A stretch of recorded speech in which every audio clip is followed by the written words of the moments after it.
नमस्कार और आज की बड़ी खबरों में आपका बहुत स्वागत है और मैं हूं आपके साथ निशा भारद्वाज। और आज के इस बुलेटिन में बात करेंगे कि क्या जो गुरु का अपमान करेगा वो नर्क में गिरेगा। बताएंगे आपको क्या केशव प्रसाद मौर्य होंगे यूपी के अगले सीएम। दिखाएंगे आपको शंकराचार्य विवाद पर मायावती का बड़ा बयान और बुलेटिन के आखिरी में देखेंगे कि क्या परमाणु हासिल करके ही दम लेगा ईरान। लेकिन दिन भर की तमाम खबरों से पहले एक नजर डालेंगे सुर्खियों पर। मुंबई में एक्टर कमाल खान गिरफ्तार। ओशीवारा फायरिंग केस में मुंबई पुलिस ने किया था डिटेन। बेटियां वरदान है, राष्ट्र की पहचान है, राष्ट्रीय बालिका दिवस पर बोले सीएम योगी। बिहार कांग्रेस के नेताओं को जमीन पर मेहनत करनी पड़ेगी, मीटिंग में बोले राहुल गांधी।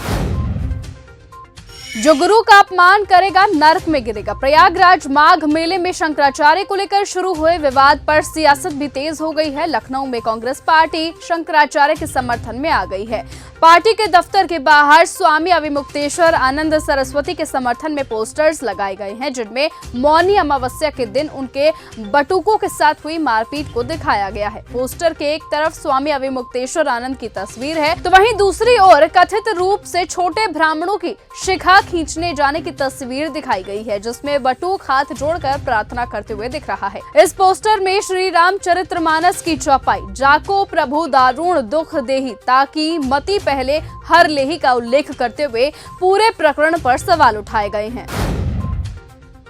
शंकराचार्य अविमुक्तेश्वर आनंद विवाद पर मायावती का बड़ा बयान। प्रयागराज में मौनी अमावस्या स्नान से पहले पालकी को लेकर शंकराचार्य अविमुक्तेश्वर आनंद सरस्वती से हुए विवाद में अब बहुजन समाज पार्टी की मुखिया मायावती की भी एंट्री हो गई है। बसपा सुप्रीमो ने कहा कि राजनीति के लोगों का अब धर्म के कार्यों में हस्तक्षेप बढ़ गया है, जिससे नए नए विवाद अक्सर खड़े होते रहते हैं। उन्होंने इस घटना पर भी चिंता जताई और इससे बचने की सलाह दी।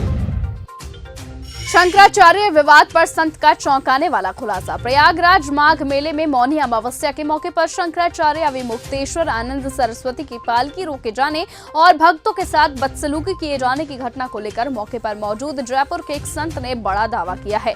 उन्होंने आईपीएस अफसरों पर सुनियोजित तरीके से बदसलूकी और मारपीट करने के आरोप लगाए। आपको बताएं कि जयपुर के संत स्वामी देवकी नंदन पुरोहित परम ने कहा कि पुलिस के कुछ बड़े अफसरों ने कुछ भक्तों को पैरों के जूतों से ठोकर मारी है।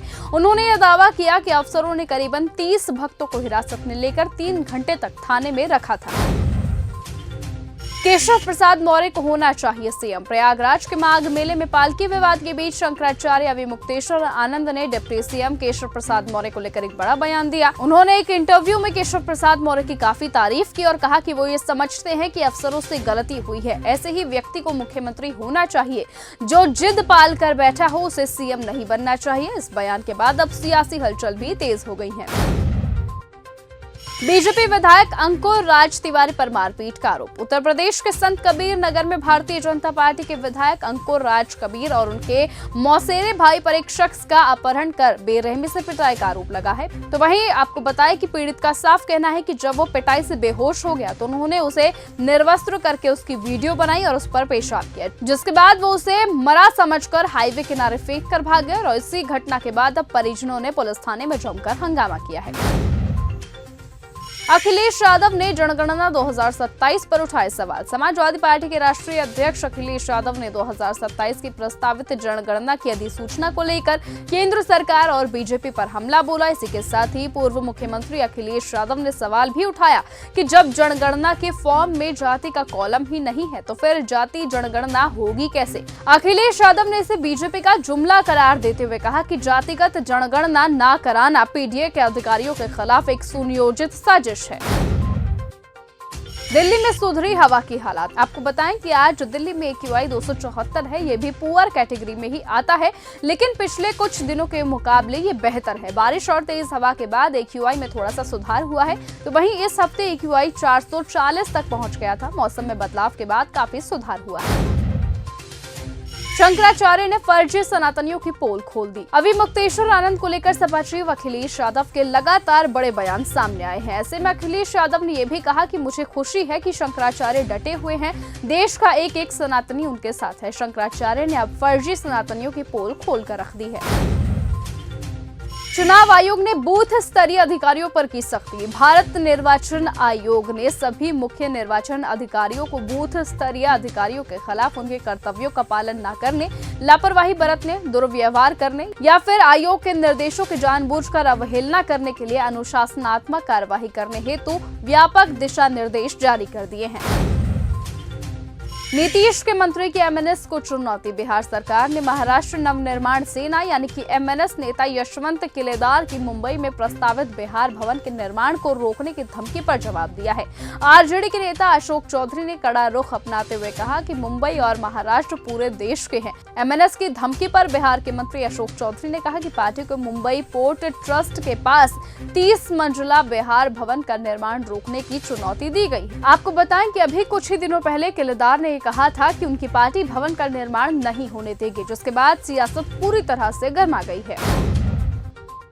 राहुल गांधी के बयान पर बोले शिवराज सिंह चौहान। कांग्रेस नेता राहुल गांधी द्वारा वीबीजी रामजी योजना का नाम ठीक से नहीं ले पाने को लेकर देश की सियासत गर्मा गई है। इस मुद्दे पर कांग्रेस और बीजेपी आमने सामने आ गई है और दोनों दलों के बीच तीखी जुबानी जंग चल रही है। केंद्रीय कृषि मंत्री शिवराज सिंह चौहान ने शुक्रवार को लोकसभा में विपक्ष के नेता राहुल गांधी पर कटाक्ष करते हुए सदन में वीबीजी रामजी विधेयक पर बहस और पारित होने के दौरान उनके अनुपस्थिति पर सवाल उठाए।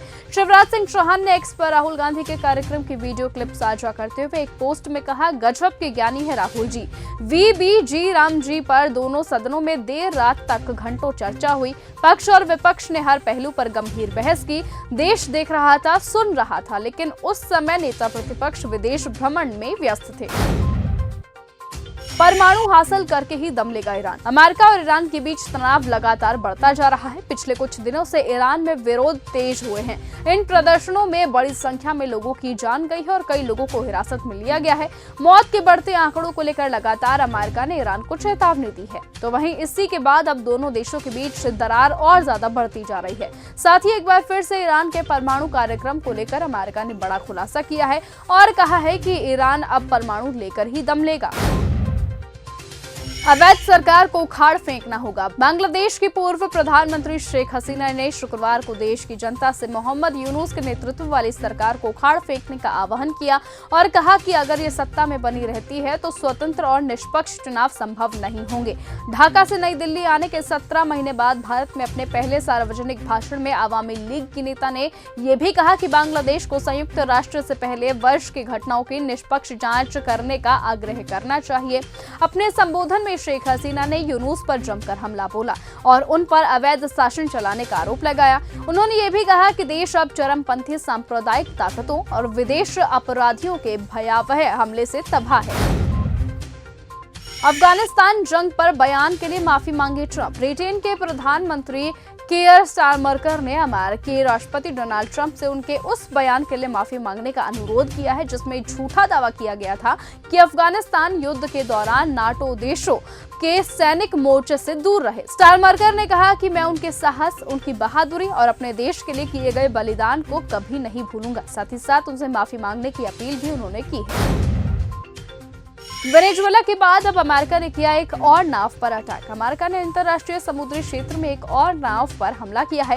राष्ट्रपति डोनाल्ड ट्रंप प्रशासन ने इस बात की जानकारी दी है। आपको बता दें कि शुक्रवार देर रात को यह हमला किया गया। यह अटैक पूर्वी प्रशांत महासागर में हुआ है। आपको बता दें कि इस हमले में अभी तक 2 लोगों की जान जा चुकी है। अमेरिकी साउदर्न कमांड ने कहा कि खुफिया जानकारी से ये पुष्टि हुई है कि वो नाव पूर्वी प्रशांत महासागर में ड्रग तस्करी के जाने पहचाने रास्तों से गुजर रही थी और तस्करी गतिविधियों में शामिल है।